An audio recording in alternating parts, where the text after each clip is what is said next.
तर तुम्हालाही बनवायचे आहेत का असे सुंदर मऊसूद आणि टेम्पटिंग मालपुआ, अगदी विरघळणारा इतका सुंदर मालपुआ तुम्हालाही बनवायचा का, आणि तोही मैद्याशिवाय? तर चला दाखवते रेसिपी। 1 वाटी गव्हाचं पीठ चाळून घ्यायचं, 4 टेबलस्पून रवा, अर्धी वाटी कंडेन्स्ड मिल्क, अर्धा चमचा वेलची पूड, अर्धा चमचा बडीशेप क्रश केलेली, मिक्स करून घ्या। अर्धी वाटी दूध टाका। याच्यात मी अजून अर्धा कप दूध वाढवलेलं आहे आणि थोडंसं 4 चमचे पाणी टाकून हे बॅटर मी असं करून घेतलंय। हे एवढं पातळ झालं पाहिजे बॅटर। आता या बॅटरला 30 मिनिटं आपण रेस्ट करायला ठेवूया आणि त्याच्यानंतर मग पोहे करायला घ्यायचे।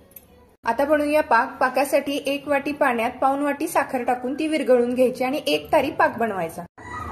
अर्धा तासानंतर हे आपलं बॅटर असं झालेलं आहे। हे अशा प्रकारे हे बॅटर होईल। आता तेल चांगलं तापलं, आपण मालपुआ करायला घेऊया। बघा मी मालपुआ तेलात टाकलेला आहे। आता हा कसा झालाय बघा, व्यवस्थित तळून तो आपोआप वर येतो। आपल्याला काही सुद्धा करायचं नाही, तो जेव्हा वर येईल तेव्हा त्याला आपण पलटी करायचं। आणि जर आपलं पीठ चांगलं भिजलं असेल तर असा तो पुआ चांगला फुगतो। पलटी केल्यानंतर बघा किती सुंदर दिसतोय।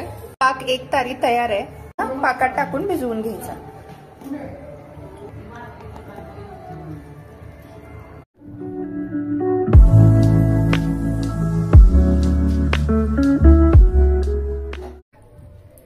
इतका मऊ लुसलुशीत, इतका टेम्पटिंग होतो ना हा।